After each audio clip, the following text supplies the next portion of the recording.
Toutes les parties ont accepté de mettre en œuvre les accords des présidents sur l'interdiction totale des frappes contre les infrastructures énergétiques de l'Ukraine et de la Russie. Toutes les parties se félicitent de l'implication de pays tiers en vue de soutenir la mise en œuvre des accords énergétiques et maritimes.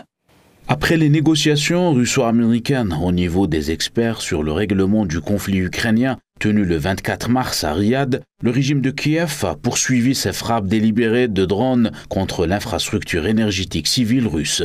À la suite d'une attaque dans l'après-midi du 24 mars de drones ukrainiens contre l'infrastructure de la succursale de Kuban de la société publique Rossity sur le territoire de Krasnodar, il y a eu une coupure de la ligne à haute tension. Dans la République populaire de Lugansk, les forces armées ukrainiennes ont mené une attaque avec des drones FPV contre la station de distribution de gaz de Svatovo. En poursuivant des attaques quotidiennes contre l'infrastructure énergétique russe, Zelensky confirme son inaptitude aux négociations et l'impossibilité pour des garants externes de l'obliger à respecter toutes sortes d'accords éventuels.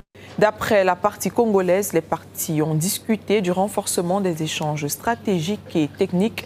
L'accent a été mis sur la formation des différentes unités, dont les forces spéciales, les unités de réaction rapide ainsi que le personnel des forces aériennes et navales et le transfert d'expertise en industrie de défense. Il a été également convenu d'assurer des échanges réguliers entre les experts des deux parties grâce à des sessions de travail conjointes et des exercices communs.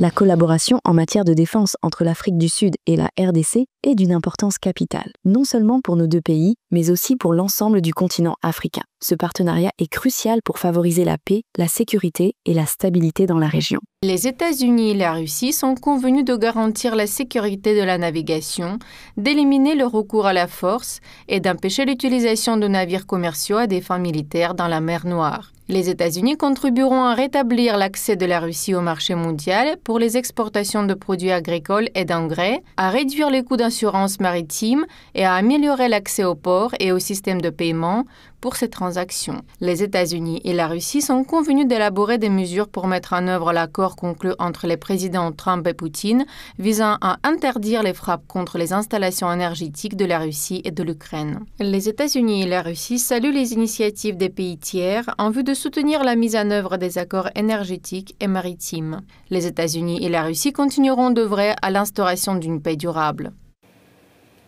Un cessez-le-feu sur les frappes contre les infrastructures énergétiques et autres pourrait devenir l'un des premiers pas vers la fin complète de la guerre. J'ai soutenu cette proposition et l'Ukraine a confirmé que nous étions prêts à la mettre en œuvre.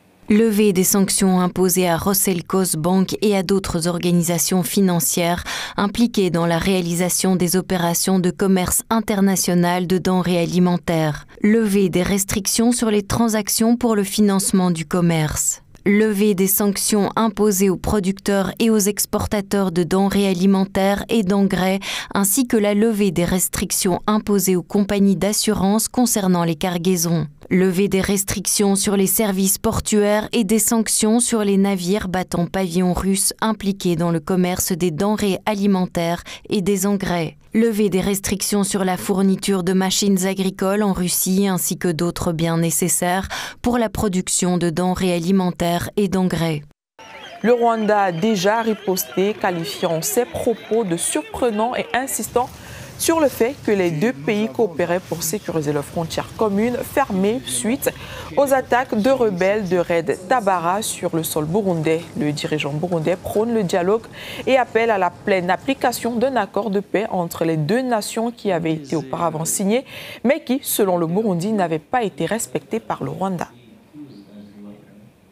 Ils diront qu'il s'agit d'un problème interne alors que c'est le Rwanda qui est le problème. Nous savons que le président rwandais Paul Kagame a un plan pour attaquer le Burundi. Les Burundais n'accepteront pas d'être tués comme on tue les Congolais. Les Burundais sont de vrais combattants. Aujourd'hui, nous n'avons aucune intention d'attaquer le Rwanda. Nous voulons résoudre ce problème par le dialogue. Les auteurs du coup d'État de 2015 étaient contrôlés par le Rwanda et puis ils se sont enfuis. Les Rwandais l'ont organisé. Ils sont allés chercher les jeunes dans le camp de Mahama. Ils les ont entraînés, ils leur ont donné des armes, ils les ont financés. Ils vivent dans la main du Rwanda. Si le Rwanda accepte de les livrer et de les traduire en justice, le problème sera réglé. Yes, we've seen Nous avons vu les deux communiqués que nous saluons évidemment. Ces questions, en particulier celle de la libre navigation en mer Noire, sont des questions sur lesquelles le secrétaire général et son équipe, surtout Rebecca Greenspan et d'autres, ont travaillé pratiquement depuis le début du conflit. Les discussions se poursuivent sur ces questions. À vrai dire, ce sont des déclarations choquantes. Appelons les choses par leur nom. Il s'agit tout simplement de déclarations honteuses et choquantes. Je ne comprends pas de quoi il s'agit. D'ignorance, de naïveté, d'absence de professionnalisme. Il s'agit du représentant du président. Il devrait avoir une connaissance approfondie de la question et connaître certaines choses de base, c'est-à-dire des choses évidentes. Mais il n'est pas au courant.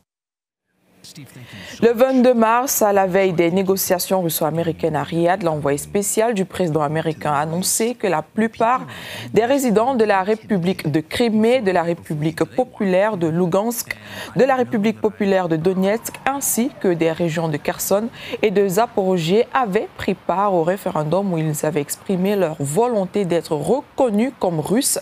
Witkoff a ajouté qu'il avait transmis à Poutine l'intention de Trump de rétablir les relations russo-américaines. Selon lui, le chef de l'État russe a répondu de manière symétrique. Il a également assuré que Kiev avait accepté la tenue d'élections en Ukraine. De plus, Witkoff a admis que Kiev reconnaissait les territoires russes.